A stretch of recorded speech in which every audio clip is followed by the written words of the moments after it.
الحمد لله وكفى والصلاة والسلام على أشرف الأنبياء وعلى آله وصحبه وأزواجه وذرياته ومن والاه أما بعد. قال تعالى: ولا تكونوا كالذين نسوا الله فأنساهم أنفسهم أولئك هم الفاسقون. صدق الله العظيم. رب اشرح لي صدري ويسر لي أمري واحلل عقدة من لساني يفقهوا قولي آمين يا رب العالمين. سورہ شورى کا آخری رکوع ہے. اس سے متصل پہلی جو آیت تھی اس پہ بات ہو چکی ہے، تقوی والی، تقوی کی اہمیت. اب یہاں اللہ کے ذکر کی اہمیت فرمایا کہ ان لوگوں کی طرح مت ہو جانا. اہل ایمان سے کہا گیا نا یا ایھا الذین آمنوا اتقوا اللہ، تو یہاں بھی وہی مخاطب ہے، یعنی یا ایھا الذین آمنوا لا تکونوا کالذین نسوا اللہ. اے ایمان والو تم، یعنی پچھلی والا جو آیت والا جو یا ایھا الذین آمنوا ہے وہ اس میں شامل ہے. اے ایمان والو تم ان لوگوں کی طرح نہ ہو جانا جو اللہ کو بھول گئے، تو اللہ نے ان کو ان کا اپنا آپ بھلا دیا. یعنی اللہ ہماری جو بھی عزت ہے، ہمارا جو بھی مقام ہے، ہمارا جو بھی مرتبہ ہے، وہ اللہ کی نسبت کی وجہ سے ہے. اگر وہ نسبت حاصل نہ ہو تو انسان بس دو ٹانگوں پر چلنے والا ایک جانور رہ جاتا ہے، باقی سارے کام اس کے جانوروں والے، کھانا پینا، بچے پیدا کرنا، پالنا، ان کو پڑھانا، گوبر کرنا، کون سی چیز ہے جو حیوانوں سے پھر علاوہ اس کے. اس کو ایک چیز ہی حیوانات سے بلند کرتی ہے، اور وہ اس کا اللہ کے ساتھ تعلق ہے، اللہ کے ساتھ اس کی نسبت ہے. تو جب نسبت بھول جائے، یعنی آپ مثال سے سمجھیں کہ اگر کسی ملک کا، ملک تو سارے ہی ہیں، امریکہ کی صدر کے بیٹے کا دماغ چل جائے، اس کو کوئی ذہنی مرض لاحق ہو جائے اور وہ یہ بھول جائے کہ وہ امریکہ کے صدر کا بیٹا ہے، اور جہاں کسی جگہ وہ دیکھ کے فٹ پاتھ پہ بندے بیٹھے ہوئے ہیں وہاں بیٹھ جائے اور ان کے ساتھ سوٹا لگانا شروع کر دے، تو اصل میں وہ باپ کو نہیں بھولا، وہ اس نسبت کو بھول جانے کی وجہ سے اب وہ گلیوں کا ککھ بن کے رہ گیا. اس کو اپنا یاد نہیں کہ اس کی نسبت کیا ہے، بس یہی بات ہے. ان کی طرح نہ ہو جانا جو اللہ کو بھولے. اللہ نے انہیں ان کا اپنا آپ بلا دیا، اس لیے کہ ہمارا اپنا آپ ہے ہی اللہ کی نسبت کے ساتھ. اور میں نے عرض کیا تھا پہلے بھی کہ ذکر جو ہم سمجھتے ہیں نا کہ یہ جاپ کی طرح تعداد مقرر ہے کہ اتنی دفعہ فلاں تم نے جاپ پڑھنا ہے اور اس کے بعد یہ ہو جائے گا وہ ہو جائے گا، یہ یاد اللہ چاہتا ہی نہیں ہے، بلکہ اس کا تو وہ گلہ کرتا ہے. وَإِذَا مَسَّ الْإِنسَانَ الضُّرُّ دَعَانَا لِجَنبِهِ أَوْ قَاعِدًا أَوْ قَائِمًا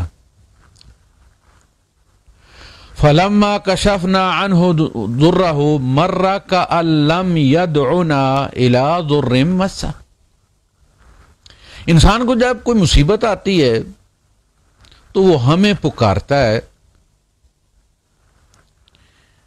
کھڑے بھی، بیٹھے ہوئے بھی، لیٹے ہوئے بھی. اب اس کے اندر سے وہ یاد نہیں نکل رہی کیونکہ مصیبت آئی ہوئی ہے نا.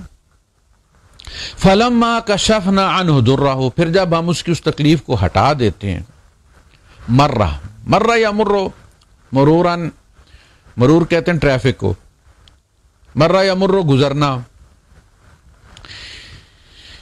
تو گزرنے کے جو اصول و ضوابط ہیں ان کو ٹریفک کے قوانین کہتے ہیں. المرور یا محکمہ ہے ٹریفک. مرہ یعنی کیا ادا ہے، اور اللہ پاک کس طرح اس انسان سے واقف ہے اس طرح یہ میسنا گزر جاتا ہے، میسنا بن کے گزر جاتا ہے مرہ کا الم یدعنا، کہ جیسے اس نے کبھی ہمیں پکارا ہی نہیں تھا، یعنی جیسے واقف ہی نہیں ہے یہ ہم سے. مرہ کا الم یدعنا الی ضر مسہ، نہ کبھی اس کو کوئی مصیبت آئی تھی، نہ اس نے کبھی مصیبت میں کسی کو پکارا تھا. یہ ہے ہمارا اصل تعارف، میسنے مطلب پرست. یہ ذکر نہیں، وہ ذکر جو قرآن کریم میں بھرا ہوا ہے. اب دیکھیں جمعے والے دن یہ حکم دیا گیا ہے کہ جب جمعے کی نماز کے لیے یعنی اذان دی جائے تو سارے کام چھوڑ کے فسعوا الی ذکر اللہ، یا ایھا الذین آمنوا اذا نودی للصلاۃ من یوم الجمعہ، جمعے کے دن جب ندا دی جائے، پکارا جائے، بلایا جائے تو وہ پکار سنتے کیا کرو؟ سارے کام سسپینڈ کر دو. ڈاکٹر جو آپریشن کر رہے ہیں وہ کرتے رہیں گے، وہ سسپینڈ نہیں ہوگا. اس قسم کے جو ضروری کام ہیں، ٹرین چل رہی ہے تو ڈرائیور چلاتا رہے گا.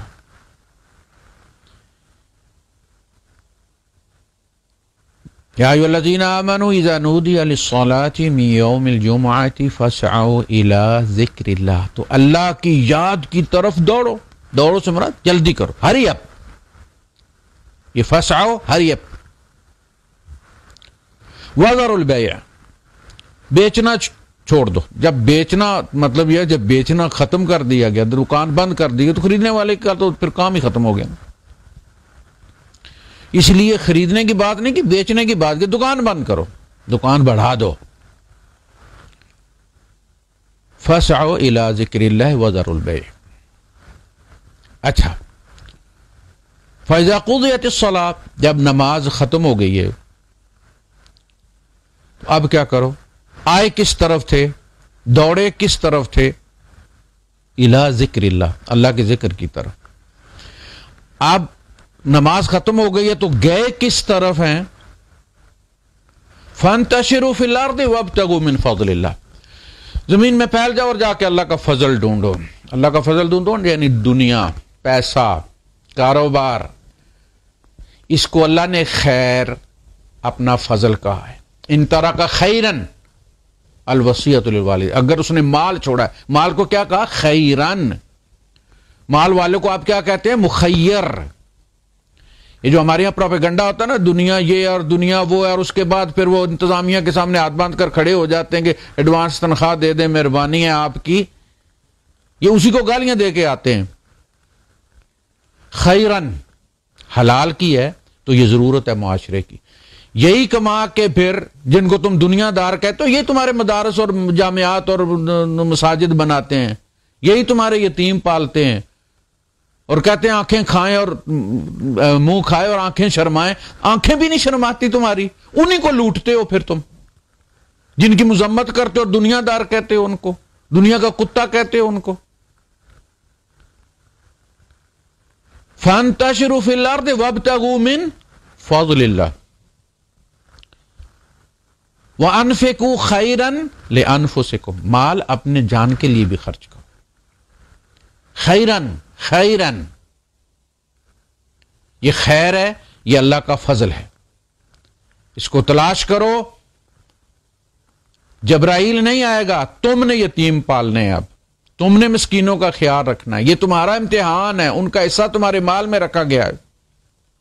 کماؤ اور اس میں سے ان کا حصہ دو. کماؤ اور اس کمائی کی جب محبت تمہارے اندر پڑ جائے تو اللہ کی محبت پر اس محبت کو قربان کرو اور ان کو دو. تو یہ دنیا کی مذمت حسد میں کی جائے کہ ان کے پاس کیوں ہیں، ہمارے پاس کیوں نہیں، تسلی دینے کے لیے مذمت کی جائے تو یہ الگ بات ہے. باقی اللہ پاک نے دنیا کی مذمت نہیں کی، دنیا حلال طریقے سے کمانے کی، اس کو خیر کہا ہے اور اللہ کا فضل کہا ہے. رشوت کو اللہ کا فضل نہیں کہا. محنت کرو. خیر، آئے کس طرف سے؟ اللہ کے ذکر کی طرف. تو خطبہ بھی نماز بھی اللہ کا ذکر ہے. گئے کدھر ہے؟ حکم کیا دیا ہے؟ فانتشروا فی الارض وابتغوا من فضل اللہ واذکروا اللہ. ذکر وہاں بھی کھڑا ہے. جب تم اللہ کا فضل ڈھونڈو تو وہاں بھی اللہ کو یاد رکھو، اور تھوڑا نہیں، کثیرہ، زیادہ. یہ ہے اللہ کی یاد. نماز بھی، اور دنیا میں تم جس جگہ بھی ہو، جس عہدے پہ بھی ہو، جس مقام پہ بھی ہو، وہاں بھی تمہیں یہ یاد رہے کہ کوئی تمہارا خدا ہے اور تم اس کے بندے ہو، تم اس کے غلام ہو، اور تم جس جگہ بھی ہو اس جگہ کے بارے میں کچھ رولز ہیں، کچھ ریگولیشنز ہیں، کچھ قوانین ہیں. ان ضابطوں کا خیال رکھو. تمہارے لیے سپروائزر ضرورت نہیں ہے، تمہارا سپروائزر اوپر بیٹھا ہوا ہے.